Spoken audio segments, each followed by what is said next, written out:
যোৱা দেওবাৰে মই ঘৰলৈ গৈছিলো আমগুৰিলে। আমগুৰিৰ মাকৰ বেমাৰ আছিলে, চাবলৈ গৈছিলো। তাৰপিছত আহি পেলাই মই আজি আহিছো 10টা বজাত। আহি পেলাই মই ঘৰখন দৰ্জা খুলিছো, খোলাৰ পিছত মই দেখিছো যে গোটেই ঘৰখন উলট পালট হৈ আছে।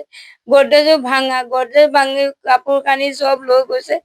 আৰু দৰ্জা খিৰিকী ভাঙি খিৰিকী পেলে ওলাই আহি ঘৰৰ দৰ্জা ভিতৰৰ চব লৈ গৈছে। কাঁহী বাচন বৰ্তন আৰু কাঁহৰ বাতি বাচন কেইটা লৈ গৈছে। কাপোৰ কানিও চব লৈ গৈছে, উলট পালট কৰি থৈ গৈছে। আৰক্ষীৰ ওচৰলৈ গৈছিল? ওচৰ গৈছিলে, অহা নাই। কি ক'লে আৰক্ষীয়ে, কি ক'লে? আকৌ কৈছে চবে বোলে থানাত গৈ বোলে হেৰি কৰি দিয়ক, সেইটো কৈছে।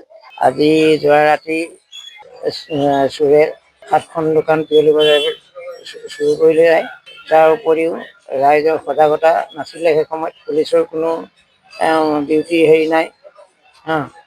আজি পিয়লি বজাৰৰ সকলো ব্যৱসায়ী আজি সুস্থ হৈ পৰিছে। বজাৰৰ টাউনৰ মাজমজিয়াত আজি এই 7খনকৈ দোকান চুৰ কৰি নিয়াটো বৰ সৌভাগ্যৰ কথা।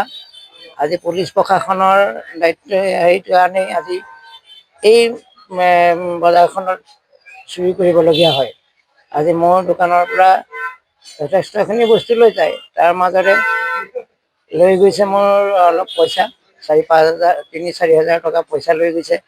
মিঠাতেলৰ বটল লৈ গৈছে আৰু অন্যান্য নিছে যদিও এতিয়ালৈকে কোনো তদন্ত হোৱা নাই।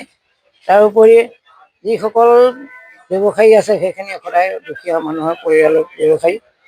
চৰকাৰে যাতে পুলিচ প্ৰশাসন এই তৎপৰতাত যিকেইজন চুৰি কৰায়ত্ব কৰি কঠোৰৰ পৰা কঠোৰ শাস্তি দিবৰ কাৰণে আমি অনুমতি কৰিলোঁ।